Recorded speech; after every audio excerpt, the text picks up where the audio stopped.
जय श्री राम।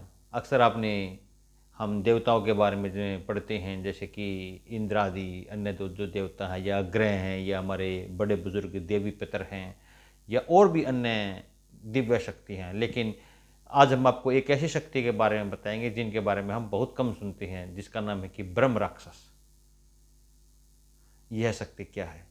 हमारे जहाँ तक हमने किताबों में या शास्त्रों में अध्ययन किया, हम उसी के आधार पर आपको इनके बारे में बताएंगे। कुछ ब्राह्मण ऐसे होते हैं जो बहुत अधिक तपस्या कर लेते हैं तथा वे दिव्य शक्तियों को प्रसन्न कर लेते हैं, और वे वेद और शास्त्रों का और पुराणों का अध्ययन करने के बाद वो बहुत अधिक विद्वान हो जाते हैं। परंतु जब उनकी मृत्यु हो जाती है तो कोई ना कोई ऐसी इच्छा उनके मन में रह जाती है जो वो पूर्ण नहीं हो पाती, जिसके कारण उनकी गति नहीं हो पाती और वो ब्रह्म राक्षस का रूप धारण कर लेते हैं। ऐसा नहीं है कि वो बुरे होते हैं, नहीं, वे बहुत अच्छे होते हैं, लेकिन समस्या ये होती है कि हम उनके नियमों का पालन नहीं कर सकते। उनके नियम साधारण से नियम होते हैं, ज़्यादा नहीं है, लेकिन हम फिर भी कहीं ना कहीं उनके नियमों को पालन नहीं करते। जैसे कि प्याज लहसुन न खाना, मदिरा का सेवन न करना और इस तरह की छोटी मोटी चीज़ें हैं। सिर्फ यही उनके नियम होते हैं। अगर हम इनको माने और इन नियमों का पालन करें तो वे हमारे ऊपर बहुत अधिक प्रसन्न होते हैं। क्यों होते हैं?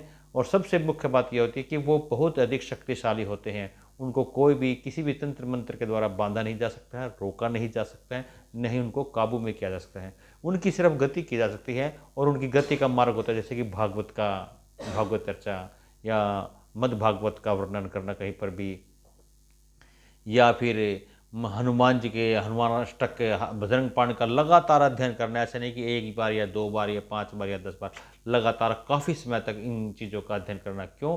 क्योंकि वो प्रकांड विद्वान होते हैं। जब आप उनकी सदगति के लिए कोई भी उपाय करते हैं तो वो आपसे ज़्यादा और अधिक उत्तम भाषा में उसका उच्चारण करते हैं। उनको आप किसी भी तरह से वश में नहीं कर सकते हैं, न ही उनको ऊपर कोई नियंत्रण होता है, न ही उनको किसी तंत्र मंत्र के द्वारा काबू किया जा सकता है। उनको सिर्फ प्रसन्न किया जा सकता है या उनकी गति की जा सकती है, और गति श्रीमद् भागवत के द्वारा की जाती है। आशा है आपको समझ में आ गया हो गया कि ब्रह्म राक्षस क्या होते हैं। अब मैं आपको जहाँ तक हमने शास्त्र में पढ़ा, इनके निवास स्थान के बारे में भी बता देता हूँ।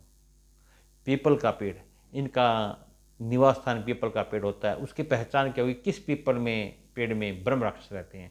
जिस पीपल का पेड़ का जो नीचे का हिस्सा हरा भरा होता है और ऊपर का हिस्सा सूखा होता है, तो उस पीपल के वृक्ष में 100% ब्रह्म राक्षस का निवास है।